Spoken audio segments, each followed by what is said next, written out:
nous sommes consultantes en orientation. Voilà, on accompagne des jeunes à la fois en individuel et en collectif. Et à ce titre, Isabelle Dumas-Desbourbous et Lucille Boncompin nous ont demandé dans quelle mesure on pouvait, pourquoi pas, piloter un projet qui s'appelle Trouve ta voix.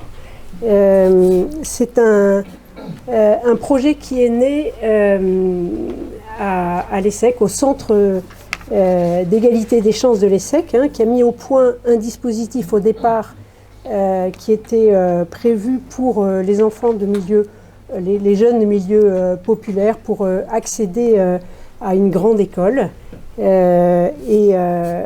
Ensuite, fort de ce succès, ils ont créé un dispositif dans un premier temps pour les classes de terminale et puis en 2018 pour les lycéens. Et c'est un dispositif qui se propose d'accompagner les élèves dans leur orientation et de former les professeurs à l'accompagnement, à l'orientation. Ce dispositif, en fait, c'est un MOOC, vous savez, c'est cours en ligne. Alors, c'est pas un cours magistral, en fait, c'est vraiment c'est très interactif. Il y a des vidéos, alors là, vous pourrez regarder, c'est accessible. Une fois que les professeurs sont formés, il y a un site ressources avec des fiches pédagogiques pour chaque terme abordé.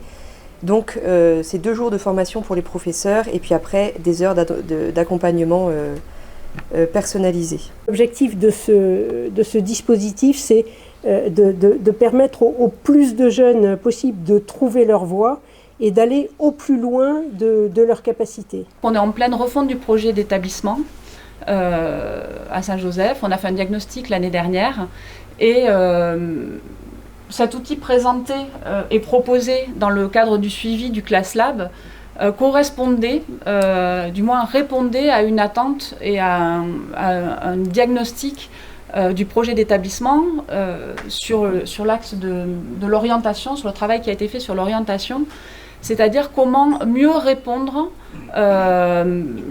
trouver un moyen de mieux répondre à la problématique du choix d'orientation des élèves. Il y avait dans l'idée de travailler le parcours d'orientation de la 6e, dans le cadre du parcours à venir, de la 6e jusqu'au lycée, tous les outils qu'on pouvait mettre en place pour développer la connaissance factuelle de l'orientation au travers des formations, du monde de l'entreprise, mais sur toute la partie vraiment enseignement catholique et de ce qu'on peut apporter en valeur ajoutée dans notre démarche de connaissance du jeune et du projet personnalisé.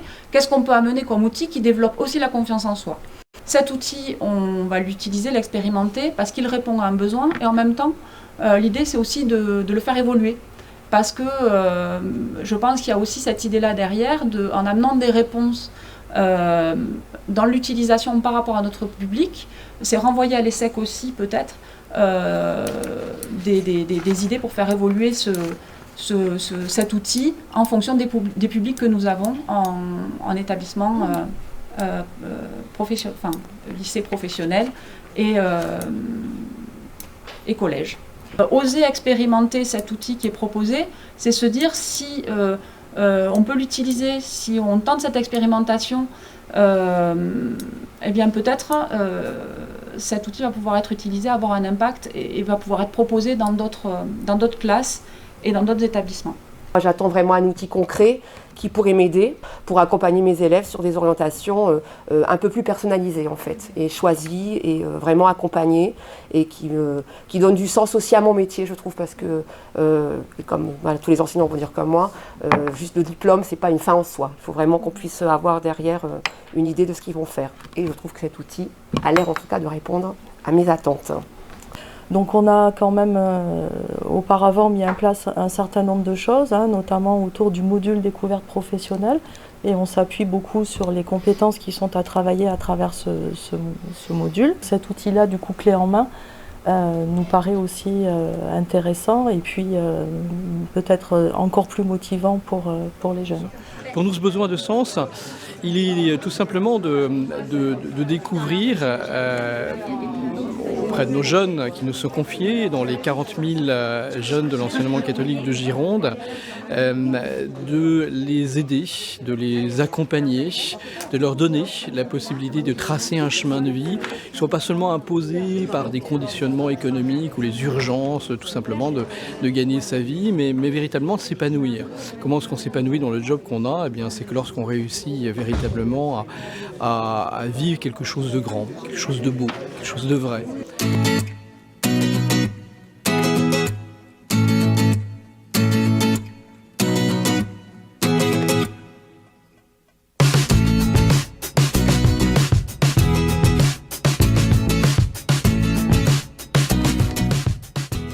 Cette année, l'expérimentation a consisté à utiliser les outils qu'on a obtenus dans notre partenariat avec l'ESSEC pour aider les élèves de 3e à mieux se connaître et à trouver leur filière d'orientation, voilà, les aider ponctuellement.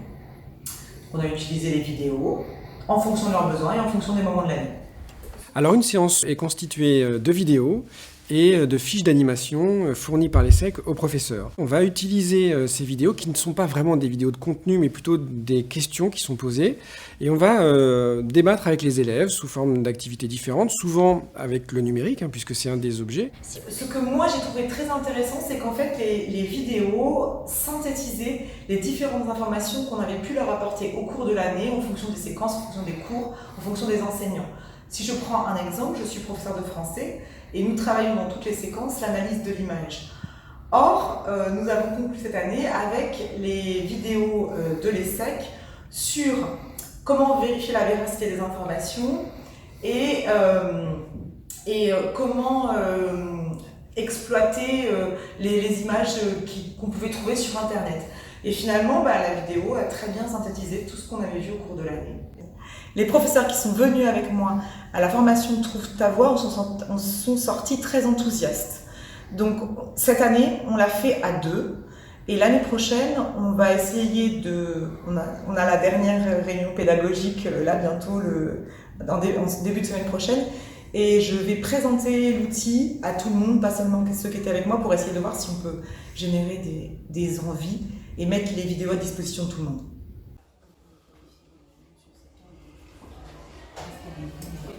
Nous avons trouvé que le ClassLab nous apportait un enrichissement en termes de connaissances et de pratiques grâce aux rencontres et aux échanges inter-établissements, le fait de se retrouver avec d'autres enseignants, d'autres pratiques, d'autres élèves.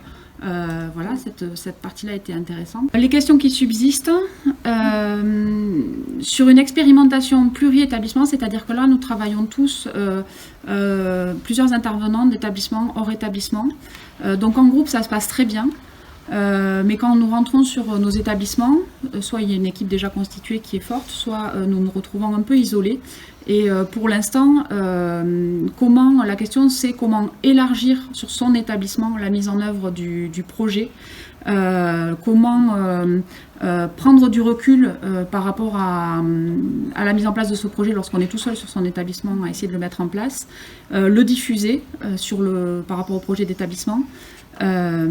Et utiliser sur le retour d'expérience aussi, c'est-à-dire avoir au moins un autre enseignant ou un collègue qui soit là pour pouvoir observer sur la continuité de cette expérimentation. On est, nous, en tant que personnes présentes au ClassLab, dans un mode de réflexion, mais on est aussi, pour le coup, dans le constat des freins qui peuvent exister au sein de l'établissement. Donc comment se positionner Alors, moi je trouve que c'est très bien qu'on ait des vidéos pour parler de notre avenir, qu'on ait des témoignages de jeunes. Par contre, je trouve qu'il y a un point négatif, c'est qu'on nous parle d'abord de l'ambition, d'oser croire en nos rêves, si je peux dire ça, mais en fait c'est un peu trop une vision idéaliste à mon sens, parce qu'on ne nous parle pas du fait que c'est compliqué d'avoir de l'ambition et de ne pas abandonner, parce que c'est compliqué d'aller jusqu'au bout de ce qu'on veut faire. Et, voilà. Et que ça n'arrive pas tout seul peut-être, oui, voilà. Non? Les vidéos qu'on a regardées en classe, ça nous a apporté, ça nous a fait du bien, parce qu'il y a des choses sur la vidéo qu'on ne faisait pas nous en réalité chez nous, par exemple sur l'autonomie et de comment s'organiser, etc. On a regardé des vidéos d'un jeune étudiant, ouais. Et c'est pas la même chose que ce soit lui qui nous le dit, alors que quand c'est nos parents, ben, c'est pas la même chose. Moi j'écoute mes parents, quand c'est mes parents qui me disent un truc, ben, je me dis ouais je m'en fous. Alors que quand ça vient d'un jeune, je me dis ouais ben, il a peut-être raison en fait. J'aime bien les témoignages parce que comme ça, c'est sincère et ça veut dire qu'il y a du vécu. Les schémas aussi dans les vidéos, c'est clair et puis ça me permet de visualiser, mais peut-être raccourcir un peu les vidéos et synthétiser davantage ce qu'on nous dit, parce que du coup on peut vite s'éparpiller ou décrocher de la vidéo avant que ça soit fini. L'année prochaine, ce serait bien que nous puissions travailler un peu plus sur le Parcoursup pour pouvoir une vision plus claire de ce qu'on fera après le bac. Oui. Parce que le bac, on passe pour faire des études pour après. Et pour pouvoir être sûr de ce qu'on veut faire et qu'on soit motivé et qu'on puisse atteindre ce qu'on veut faire et qu'on puisse avoir un but après le bac. Et pour... oui. Mais qu'on travaille pour nous. Oui, voilà. Qu'on travaille pas, parce que du coup on va plus travailler pour nos parents. Quand on est jeune, moi je travaille pour mes parents, alors que normalement on doit travailler pour soi. C'est ce que nous disent les profs, à chaque fois ils répètent, et qu'on travaille pour nous et pas pour nos parents. Et moi dans ma tête, je travaille pour mes parents parce que je me dis, ouais, si je ramène pas une bonne note, à la maison ça va pas aller quoi. Du coup, je pense que quand ça va venir. Quand on va grandir, ça va venir et on va se dire, en fait je travaille pour nous et si je travaille pas pour moi, plus tard j'aurai pas un bon travail.